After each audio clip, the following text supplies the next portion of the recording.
And after the first few developing moves, the position quickly turns into the Ruy Lopez opening, which Magnus is more than familiar with. After trading the knight and bishop, Magnus instantly develops his knight, knowing exactly what to do. Sergei then castles, making Magnus consider options for a few seconds before castling his own king. After a few more moves being played, Magnus attacks Sergei's knight, which Sergei attacks and Magnus moves back, making Sergei think for a very long time before playing his pawn to g5. A big mistake. Magnus plays his pawn to g4, attacking Sergei's bishop, and while the best move for Sergei here is to take Magnus's bishop, he retreats. Another mistake. This is the beginning of the end for Sergei, and after moving his bishop back, Magnus starts launching a huge attack, quickly bringing his pieces closer and closer to Sergei's wide-open king.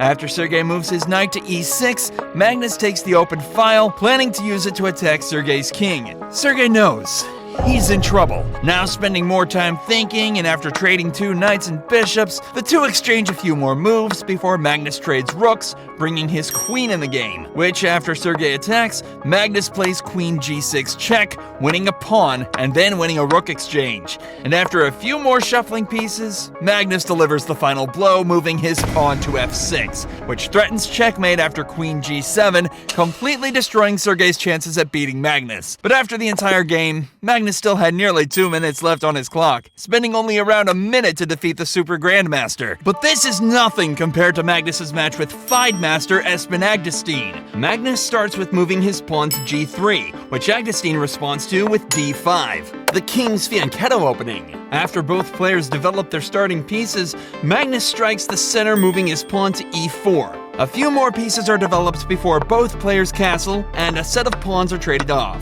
Magnus here plays c4, aggressively pressuring his opponent to take the pawn. Agdestein starts tapping the table impatiently with a piece. A few moves after, and Magnus brings his knights into the game, having them both lining up to Agdestein's king, about to prepare a deadly attack. After playing his pawn to h6, and Magnus bringing his queen in, Agdestein makes a grave error, taking Magnus's knight, allowing Magnus to bring his rook into the game.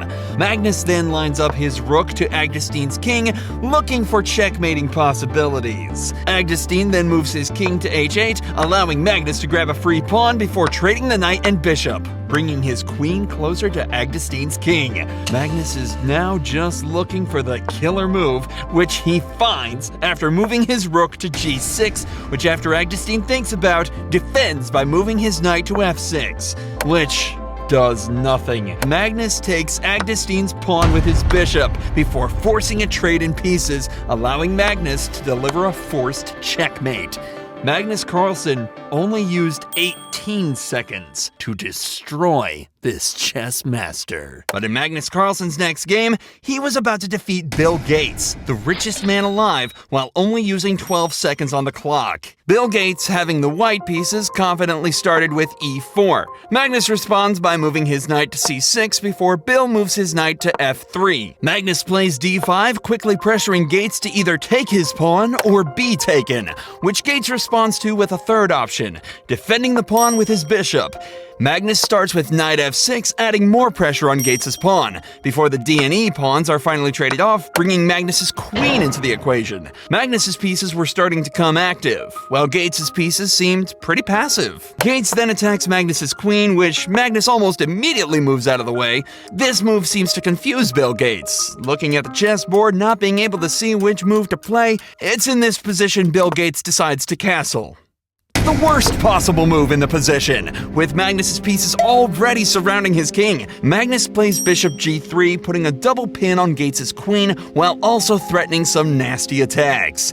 Magnus instantly brings his knight in. He takes Magnus' seemingly free bishop, which Magnus expects, and while everything seems safe to Gates, the position is completely lost. And with Gates taking Magnus' knight, like a complete beginner, Magnus Carlsen delivers the final move, queen h2 checkmate.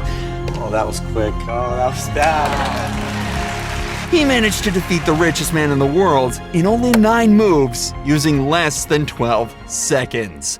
But Magnus's next feat is much more impressive, as when facing a famous explorer named Lars Monsen, who is also a very strong chess player, Magnus would only have a few seconds on his clock to checkmate his next famous opponent. Magnus starts the game by moving his pawn to e4, which his opponent responds to with c5, the Sicilian defense, and after their starting pieces are developed, Magnus starts the first move of his attack, moving his knight to a square looking to fork Monsen's pieces, forcing a trade, bringing his queen into the game. Already, Monsen is in a bout of trouble, attacking Magnus's queen, which Magnus retreats before both players develop a few more pieces and Monsen castles. After Monsen moves, Magnus starts pushing pawns towards Monsen's king, creating a big attack. Monsen spends a lot of his time thinking before retreating his knight, allowing Magnus to bring his knight in and push his pawn before trading off knights, taking Monsen's pawn. If Monsen takes this pawn, he's in big trouble, as Magnus's rook would come in, causing problems for his king. Monsen pushes his pawn forward,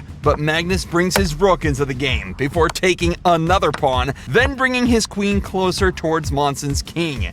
And after a couple more moves, Monsen places queen to f7, allowing Magnus to capture it for free. A queen blunder. It is at this moment Monsen drops the clock, wasting a few seconds of Magnus's clock time before Magnus surrounds Monsen's king and promotes his pawn to a queen, checkmating Monsen as soon as he runs out of time on the clock. The player